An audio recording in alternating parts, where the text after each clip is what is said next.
క్లాస్లో పాస్ అయ్యాడు. మంచి మార్కులు వచ్చినాయి. 560 మార్కులు, 80 మార్కులు దాకా వచ్చినాయి. పిల్లోడికి కాలేజీలో ఉచితంగా సీట్ ఇచ్చారు. చలపతి కాలేజీలో పిల్లోడు డిప్లొమా చేస్తున్నాడు. పిల్లోడు మా మనవాడికి కూడా మంచి ర్యాంక్ వచ్చింది. పిల్లోడికి ఉచితంగా సీట్ వచ్చింది. మరి మా అమ్మాయి కూడా రక్షణ పొందుతుంది. మా అల్లుడు కూడా రక్షణ పొందుకోవాలి. మా పిల్లలందరూ రక్షణ పొందాలని ఆశపడుతున్నారు. దేవుడి సాక్ష్యం దీవించిన గాక.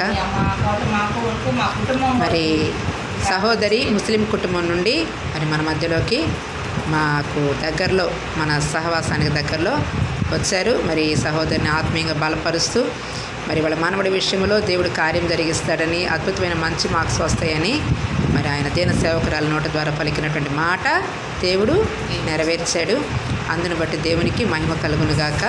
మరి దేవుడు పలికిన ఏ మాట కూడా నిరర్థకం కాదు. తగిన కాలమందు పంట కోస్తాం. అర్థమైందా? కాబట్టి ఇంకా అనేకమైన విషయాలు ఆర్థికంగా ఈ బిడ్డ బలపడాలి. మరి కుటుంబంలో ఏదో రబ్బర్ల వ్యాపారం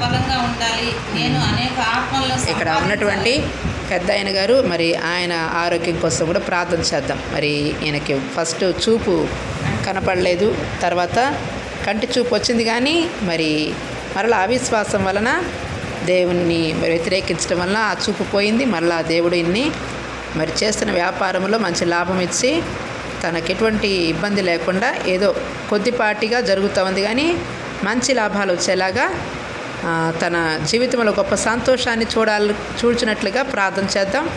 మరలా మరి డాక్టర్ దగ్గరికి వెళ్ళినప్పుడు కళ్ళకి బాగానే కనపడుతుంది ఇప్పుడు. అవునా?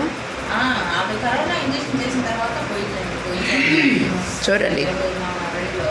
కాబట్టి ఈయన ఆరోగ్యం కోసము ఆయన కన్నులకు దేవుడు మంచి వెలుగు ఇంకా ఇవ్వాలని మనమందరం కూడా భారంతో ప్రార్థన చేద్దాం. ఈయన ఉస్మాన్ అలీ గారు రక్షణ కొరకు గ్రూపులను ఉన్నటువంటి సేవకులు అయినటువంటి అన్నలు అక్కలందరూ కూడా ప్రార్థన చేద్దాం. మరి ఈ సహోదరి ఇంకా ఆత్మీయంగా బలపడాలి, స్థిరపడాలి సహవాసంలో.